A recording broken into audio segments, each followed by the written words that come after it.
আচ্ছা, মমতা ব্যানার্জির জায়গাতে যদি সংযুক্ত মোর্চা সরকার তৈরি করতেন, সাহস ছিল বলা? এই মনে হয় সাহস ছিল?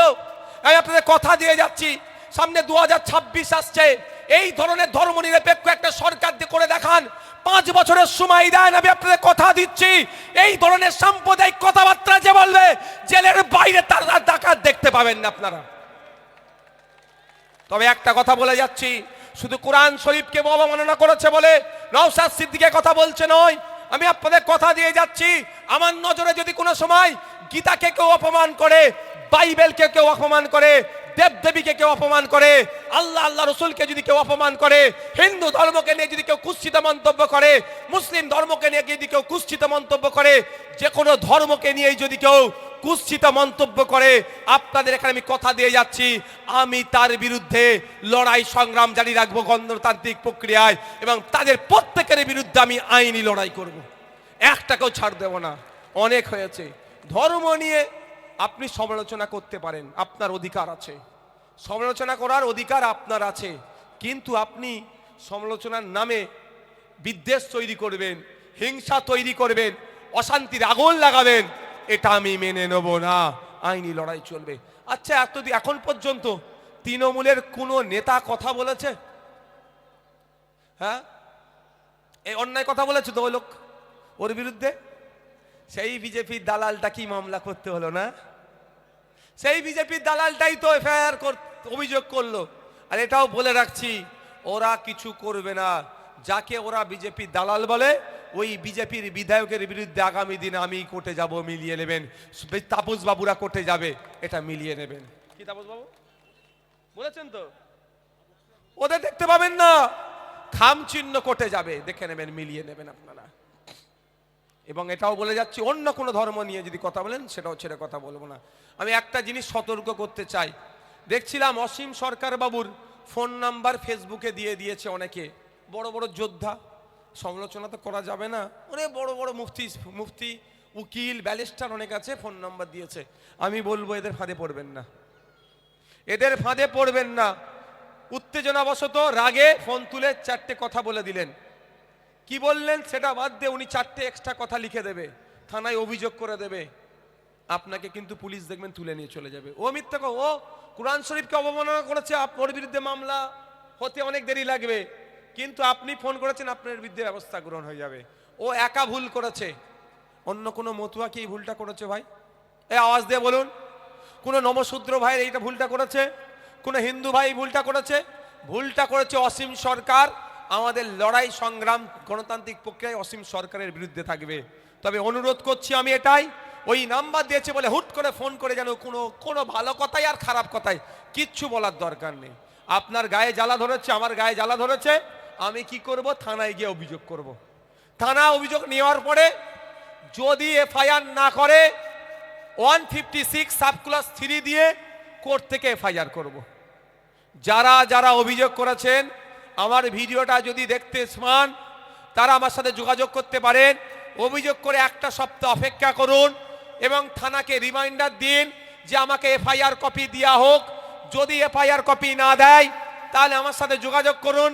যে যা লোকাল কোর্টে গিয়ে, সাব ডিভিশনের যে কোর্ট আছে, 156 সাবক্লাস 3 দিয়ে প্রত্যেকটা এফআইআর করব এবং অসীম বাবুকে বুঝিয়ে দেব এটা ধর্মনিরপেক্ষ মাটি, এটা নজরুলের মাটি, এটা রবীন্দ্রনাথের মাটি। এই মাটিতে কোনো সাম্প্রদায়িকতার কোনো ঠাঁই নাই, কোনো সাম্প্রদায়িক চিন্তা ভাবনার মানুষকে এই বাংলায় আমরা রাখবো না। গণতান্ত্রিক মাধ্যমে, আইনের মাধ্যমে, বিচার ব্যবস্থার মাধ্যমে ওর মুখকে আমরা বন্ধ করব। তবে অসীম বাবুর এত বলার সাহস থাকতো না যদি মমতা ব্যানার্জি অনেক আগেই শুভেন্দু অধিকারীকে ধরে জেলের মধ্যে ঢুকিয়ে দিত। মমতা ব্যানার্জি একের পর এক শুভেন্দু অধিকারী মুসলমানদেরকে রোহিঙ্গা, বৈধ নাগরিককে অবৈধ নাগরিক, যা ইচ্ছা তাই বলতে বলতে কলকাতা পুলিশের সিপি সাহেবকে অকথ্য ভাষায় গালিগালাজ। এই আপনার বসিরহাটের এলাকায় এসেছিল, সন্দেশখালীতে যাওয়ার পথে শিখ ধর্মাবলম্বী এক অফিসারকেও তার জাত তুলে গালাগালি হয়েছিল, তাকে খালিস্তানি বলে দেখে দিয়েছিল। ওই টিমের মধ্যে ওই বিষয়গুলোকে সামনে রেখে শুভেন্দু অধিকারী মহাশয়কে যদি আজকে জেলের মধ্যে রাখতো, তাহলে অসীম বাবুর সাহস থাকতো না কথা বলার। সাহস পাচ্ছে কার জন্য? শুভেন্দু অধিকারীর জন্য। শুভেন্দু অধিকারীকে সাহস কে দিচ্ছে? মমতা ব্যানার্জি দিচ্ছে। এই চ্যালেঞ্জটা আপনাকে ধরতে হবে। তাই বন্ধুগণ, আপনারা ভাবছেন তৃণমূলকে আটকায়, বিজেপিকে আটকাতে হবে, তৃণমূলকে ভোট দিতে হবে, এই দিবা স্বপ্ন দেখে কিছু লাভ হবে না। 2011 সালের আগে তৃণমূল পশ্চিম বাংলায় ছিল না, বিজেপি বলে কিছু ছিল না। 21-এর পরে পশ্চিম বাংলায় তৃণমূল এসেছে, তাই বিজেপি এসেছে। 2026 সালে লড়াই সংগ্রাম করতে হবে, গণতান্ত্রিক পদ্ধতিতে ভোট করাতে হবে। 2026 সালে বিজেপিকে যেমন আমরা আটকাবো, সাথে সাথে তৃণমূলকে আটকাতে হবে। কিন্তু ফর্মুলা বলছে 2011-এর আগে বিজেপি তৃণমূল ছিল না, বিজেপিও ছিল না। 2011-এর পরে তৃণমূল আসলো, বিজেপিকে সাথে করে নিয়ে আসলো। এ থেকে বোঝা যাচ্ছে তৃণমূল এসেছে, কাঁধে বিজেপিকে চড়িয়ে নিয়ে এসেছে। তাই 2026 সালে তৃণমূলকে হারালেই বিজেপি আবার ব্যাকে চলে যাবে। ফর্মুলা তো এটাই বলছে ভাই। এই বাপের বয়সী যারা আছে বলো তো, 2011 সালে বিজেপি বলে কিছু জানতে আপনারা? পশ্চিমবাংলায় এত লোক উঠে দাঁড়িয়ে পড়েছে কেন? এত লোক দাঁড়িয়ে আছে কেন? কিসের জন্য দাঁড়িয়ে আছে? না বিয়ে দাও, নাহলে সিটে বসো যদি বেশি লোক হয়ে যায়।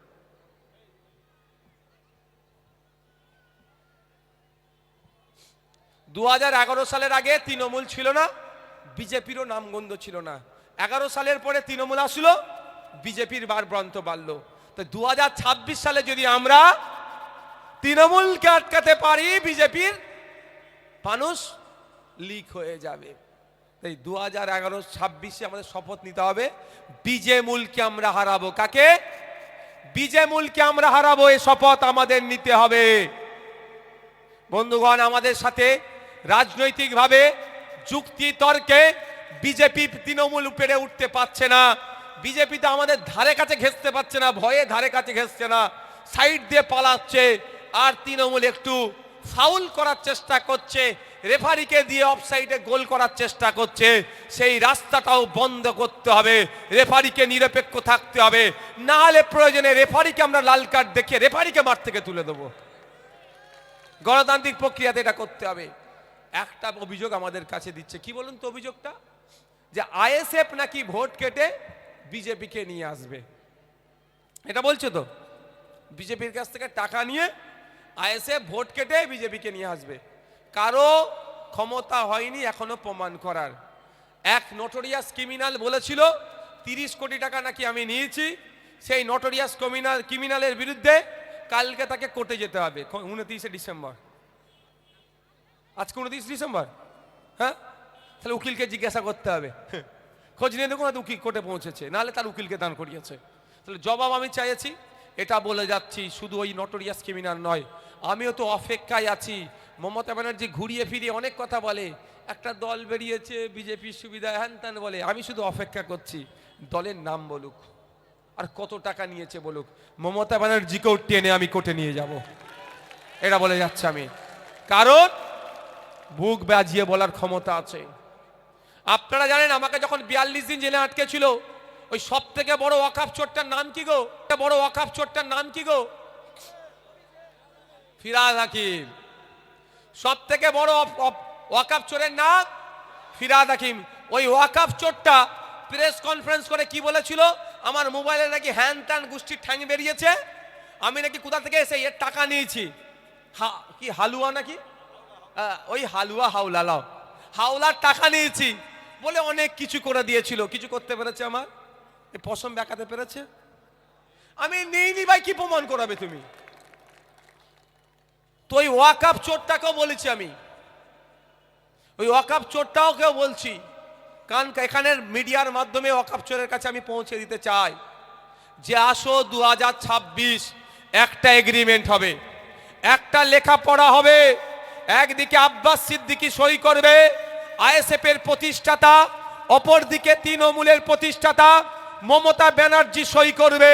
ওখানে লেখা থাকবে, আব্বাস সিদ্দিকী ভাইজান লিখবে, আইএসএফ যেখানে যেখানে প্রার্থী দেবে ওখানে যদি বিজেপি আসে সেই সমস্ত দায়ভার আইএসএফ মেনে নেবে, আর তৃণমূল যা শাস্তি দেবে মাথা পেতে মেনে নেবে। কিন্তু ওই কাগজে তৃণমূলের প্রতিষ্ঠাতা মমতা ব্যানার্জিকেও সই করতে হবে।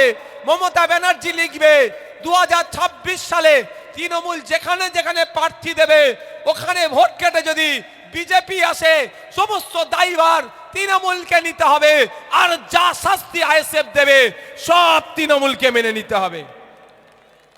তাহলে দুধকে দুধ পানিকে পানি হবে। আমি যদি বিজেপির বিরুদ্ধে লড়াই করতে চাই আমি সই করব, আর আমি যদি নাম কাস্তে মুখে লড়াই পর্দার আড়ালে দোস্তি করি তাহলে আমি সই করব না। তাই আজকের পর থেকে যদি কেউ বলে যে আইএসএফ বিজেপির সুবিধা করে দেবে, বলবে থামো বাবু থামো, একটু চুপ করো। আব্বাস ভাইজান সই করবে আর তুমি মমতা ব্যানার্জিকে রেডি করো। আব্বাস ভাইজান বিজেপিকে আটকানোর জন্য যে কোনো এগ্রিমেন্টে সই করতে প্রস্তুত আছে। তোমার দিদিমণি প্রস্তুত আছে নাকি তুমি আগে খোঁজ করে নিয়ে আসো। সই করবে মনে হয়? সই করবে না, কারণ পরিবারের লোকজন আর এই ওয়াকাফ চোরেরা যা দুর্নীতি করেছে। সকালবেলা হয়তো দেখুন মমতা ব্যানার্জি সই করে দিল যে বিজেপিকে আটকানোর জন্য সই করছি, সন্ধ্যাবেলা দেখবেন তিহার জেলে পরিবারের লোকজন আর ওয়াকাফ চোরগুলো তিহার জেলে লাল চা খাচ্ছে। জেলে দুধ চা দেয় না, দিলে কি চা দেয়? লাল চা। আমি জেলে খেটে এসছি তো, আমি জেল খেটে এসছি মানুষকে বাঁচানোর জন্য, আর ওরা জেল খাটছে চুরি করার জন্য। এটা ডিফারেন্স আমাদের সাথে। তাহলে আজকের পর থেকে যদি কেউ বলে, আজকের পর থেকে যদি কেউ বলে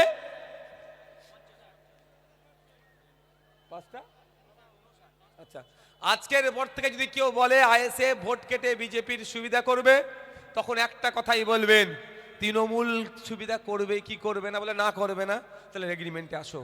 কারণ ওরা এগ্রিমেন্ট করবে না, কারণ 2021 সালে 77টা সিট ভোট কেটে তৃণমূল বিজেপিকে উপহার দিয়েছে। সেসব লিস্ট আমাদের কাছেও আছে। আমরাও 2021-এ লড়াই করেছি। আমরা ভোট কেটে কার সুবিধা করে দিয়েছি? কি তৃণমূল সুবিধা করে দিয়েছে? 77টা সিট বিজেপি কি করে পেল? সব তথ্য আমাদের কাছে আছে। অনেক রাগ আছে, তখন সুদে আসলে কিন্তু যদি এগ্রিমেন্ট হয় আমরা মিটিয়ে নেব। আমি যদি ভোট কেটে বিজেপি আসে, গাছে আমার পা উঁচুর দিকে মাথা নিচু করে যত ইচ্ছা তৃণমূল পিটাবে, আমি মার খেয়ে নেব। আর 2021-এর রেকর্ডটা একটু বাজিয়ে দিই, 77টা সিটে ভাই আপনি গিফট করেছেন বিজেপিকে, এগ্রিমেন্ট আমাদের সাথে থাকবে। কি হবে বুঝতে পেরেছে তো? কি হবে গো? তৃণমূলের বন্ধুদের একটু বলো না এগ্রিমেন্টটা করাতে। করবে যদি সৎ সাহস থাকে, এগ্রিমেন্ট করবে, না হলে করবে না। আমি আপনাদের বলবো, এরা ওয়াকাফ আইনকে কেন মেনে নিয়েছে জানতে হবে। এরা ওয়াকাফ আইনকে এই জন্যই মেনে নেওয়া হয়েছে, নিয়েছে, এদের ওয়াকাফ চোর দলে অনেক আছে। ওয়াকাফ চোর ওদের তৃণমূলের দলে অনেক আছে। যতটুকু চুরি করেছে ওরা রাখবে। এবার মোদিকে হয়তো বলে দিয়েছে আমি আইন মেনে নিচ্ছি, তবে আমার ছেলেপুলে দলের লোকেরা যা চুরি করেছে, ভাই ভাই পরিবার পরিজন বা দলের দল মানে একটা পরিবার, তো যা চুরি করেছে ওগুলো কাটবেন না, বাকি আপনি কেড়ে নেন। অভিষেক ব্যানার্জির অফিসটা কোথায় আছে জানেন? কামাক স্ট্রিটে একটা অফিস আছে, তো ওই অফিসটাও না, ওই অফিসটা যে জায়গায় তৈরি হয়েছে ওটা ওয়াকাফ সম্পত্তি। ভাবতে পেরেছেন কেন ওরা কেন্দ্রের আইনটাকে মেনে নিল? এবার বলুন, মাদ্রাসা মসজিদ ঈদগাহ কবরস্থান ওয়াকাফ সম্পত্তি কাড়ার জন্য কেন্দ্র আইন করেছে, মমতা ব্যানার্জি সেটাকে মেনে নিয়েছে। এর জবাব আমাদেরকে 2026-এ দিতে হবে তো নাকি? হবে তো নাকি ভাই? বন্ধুগণ, আমি আর বক্তব্য দীর্ঘায়িত করব না। সন্ধ্যায় আজান হচ্ছে। OBC certificate, fake ST SC certificate এখানে আছে। এসটি 1.5 কোটি এসটি সার্টিফিকেট ইস্যু হয়ে গেছে, 1 কোটি এসটি সমাজের মানুষ নাই। এই হচ্ছে দুরবস্থা রাজ্যের। একইভাবে যারা নন এসসি, এসসি সার্টিফিকেট নিয়ে তারা হই হই করছে, প্রকৃত এসসিরা সুযোগ সুবিধা পাচ্ছে না। আর ওবিসি সার্টিফিকেট, আবার উদাহরণ দিচ্ছি মেসির মতো, টিকিট কাটলেন, স্টেডিয়ামে ঢুকলেন, মেসিকে দেখতে পেলেন না। ওবিসি সার্টিফিকেট অ্যাপ্লাই করলেন, কম্পিটিশনে গেলেন, আপনি চাকরি পেলেন না। ওই ওবিসি সার্টিফিকেট রাখা আর ছিঁড়ে ফেলে দিয়া এক। এই মমতা ব্যানার্জি এই সময়ে মুসলমানদের সব থেকে বড় যে ক্ষতিটা করেছে সেটা হচ্ছে নতুন ওবিসি সার্টিফিকেট দিয়ে। তাই মমতা ব্যানার্জিকে জবাব আগামী দিনে দিতে হবে। মুসলিম সমাজের ছেলেমেয়েরা উচ্চ শিক্ষায় শিক্ষিত হওয়ার জন্য সংরক্ষণের মাধ্যমে যতটুকু সুযোগ পেত, মমতা ব্যানার্জি সেটাও কেড়ে নিয়েছে। এবং চাকরির ক্ষেত্রে যে সুযোগ সুবিধা পেত, মমতা ব্যানার্জির দায়িত্ব নিয়ে 1000 টাকা দেওয়ার মাধ্যমে সেটাও কেড়ে নিয়েছে। তাই আমরা এর জবাবটা 2026 সালে আসলে ভালো মতো করে আমরা বুঝিয়ে দেব। এসআইআর নিয়ে বক্তব্য আমি শেষ করছি। আর লক্ষ্মীর মান্না ভাই, বক্তব্য আমি শেষ করে দিচ্ছি, আস্তে আস্তে বিদায় নেন। এসআইআর নিয়ে ভাই কেউ ভয় পাবেন না। কি বললাম? এসআইআর নিয়ে ভয় পাবেন না, আমার নিজের নাম আসেনি। কি বললাম? আমার নিজের নাম মিসম্যাচ হয়েছে, আমার নিজের রিভেরিফিকেশন চেয়েছে, তো কি হয়েছে? আপনারা কেউ ভয় পাবেন না, মাথায় থাকবে তো? মা ভয় পাবেন না এসআইআর নিয়ে। আমার নিজের নাম আবার নতুন করে জমা দিতে বলেছে, তো আপনাদের ভাইজানের যখন নাম জমা দিতে বলেছে আপনি আর ভয় খাবেন? আর আপনাদের বড় ভাইজান কি বলেছে? একটা ভোটারের যদি নাম কেটে যায় আমাকে সুপ্রিম কোর্টে গিয়ে মামলা করার কথা বলেছে। একটা ভোটারের যদি নাম কেটে যায় সুপ্রিম কোর্টে আমাকে মামলা করার কথা বলেছে। নিশ্চিন্তে থাকবেন, ডেকেছে, কাগজ নিয়ে হাজির হবেন, যে কাগজ জমা দেবেন একটা রিসিভ কপি আপনারা নিয়ে আসবেন। তারপরে কেউ যদি চালাকি করে আপনার নাম বাদ দেয়, আপনার পাশে পশ্চিমবাংলার কেউ থাকুক আর নাই থাকুক, এই তাপস ব্যানার্জি, এই সৌম্যদীপ, এই মামনুলরা আপনার পাশে থাকবে, আমাদের খামচুন্না আপনার পাশে থাকবে, সর্বোপরি আপনাদের বড় ভাইজান আপনার পাশে থাকবে, আর আমি সুপ্রিম কোর্টে গিয়ে আপনার ভোটাধিকার ফিরিয়ে নিয়ে আসার মামলা করব। নিশ্চিন্তে আপনারা থাকুন, নিশ্চিন্তে থাকুন, ভয় পাওয়ার দরকার নেই। অযথা আপনাদের ভয় দেখানো হচ্ছে। ধন্যবাদ সকলে, আস্তে আস্তে বিদায় নিন।